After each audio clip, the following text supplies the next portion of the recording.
Hello साथीहरू नमस्ते।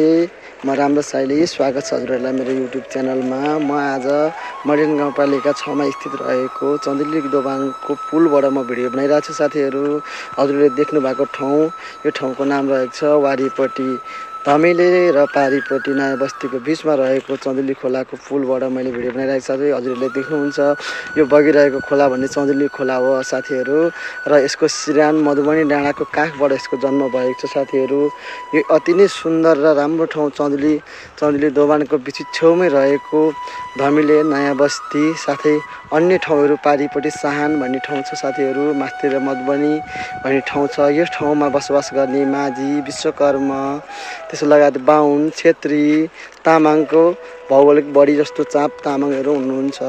हजुरहरूलाई भिडियो मन परेमा लाइक, कमेन्ट, सेयर गरिदिनु होला साथीहरू, र साथसाथै सपोर्ट पनि गरिदिनु होला। यस्तै भिडियो अन्य भिडियो लिएर फेरि नै आउनेछु। हस्त नमस्ते।